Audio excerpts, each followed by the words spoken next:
जय श्री श्याम भक्तजनों। आज हम आपको इस वीडियो में धर्मराज की कहानी सुनाने जा रहे हैं। कहानी सुनने से पहले मेरी वीडियो को लाइक और चैनल को सब्सक्राइब करना ना भूलें।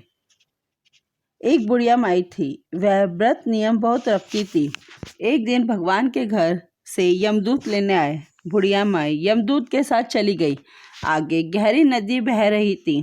बुढ़िया माई डूबने लगी। तब यमराज जी ने पूछा, माई गाय दान की हुई है क्या? तब बुढ़िया माई ने मन में गाय माता का ध्यान किया तो गाय माता उपस्थित हो गई। गाय की पूंछ पकड़कर बुढ़िया माई नदी पार हो गई। आगे गई तो काले कुत्ते खाने दौड़े। तब यमराज जी ने पूछा, कुत्ते को रोटी दी है क्या? बुढ़िया माई ने मन में कुत्ते का ध्यान किया तो कुत्ते चले गए। आगे चली तो काले कुएं बुढ़िया माई को चोंच मारने लगे। तब यमराज जी ने कहा, ब्राह्मण की बेटी को सिर में तेल लगाने को दिया है कि नहीं? बुढ़िया माई ने ब्राह्मण की बेटी को याद किया तो कोए ने चोंच मारना छोड़ दिया। आगे गई तो पैरों में कांटे चुभने लगे। तब यमराज जी ने कहा, चप्पल दान की है क्या? बुढ़िया माई ने याद किया तो चप्पल पैरों में आ गई। आगे चली तो चित्रगुप्त जी ने यमराज जी से कहा, आप किसको ले आए हो? तब यमराज जी ने कहा, बुढ़िया माई ने दान पुण्य तो बहुत किया है पर धर्मराज जी का कुछ नहीं किया, इसलिए आगे के द्वार बंद है। तब बुढ़िया माई बोली कि मुझे 7 दिनों के लिए धरती पर जाने की आज्ञा दो। 7 दिनों तक कहानी सुनकर उद्यापन करने के बाद वापस आ जाऊंगी। बुढ़िया माई वापस धरती पर आ गई। पूरे गांव में खबर फैल गई कि बुढ़िया माई भूतनी का रूप धारण करके आई है। जब वह अपने घर को आई तो बेटे बहू ने भूतनी समझकर घर के द्वार बंद कर दिए।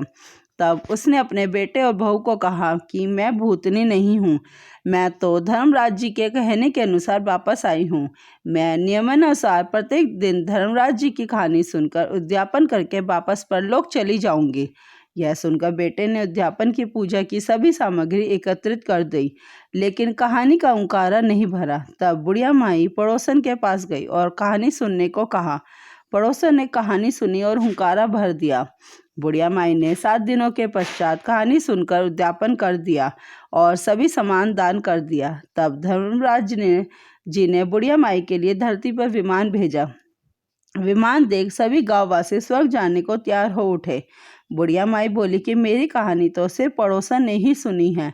तो सभी गांव वालों ने बुढ़िया माई के पांव पकड़ लिए और धर्मराज जी की कहानी सुनाने का आग्रह किया। कहानी सुनने के पश्चात सभी विमान में बैठकर स्वर्ग को पहुंचे तो धर्मराज जी ने कहा, मैंने तो सिर्फ बुढ़िया माई के लिए विमान भेजा था, पर यहाँ तो सभी गांववासी एकत्रित हो गए। तब बुढ़िया माई ने कहा, मेरी इस कहानी को सबने सुना है, इसलिए आधा आधा पुण्य इन सबको भी दे दो। तब धर्मराज जी ने सभी गांववासियों को स्वर्ग में बांस दिया। सो हे धर्मराज जी महाराज, जैसे बुढ़िया माई को स्वर्ग में बांस दिया, वैसे सभी कहने सुनने हुंकारा भरने वाले को स्वर्ग में बांस दो। बोलो धर्मराज जी की जय, यमराज जी की जय, विष्णु भगवान की जय, लक्ष्मी नारायण भगवान की जय। जय श्री श्याम भक्तजनों।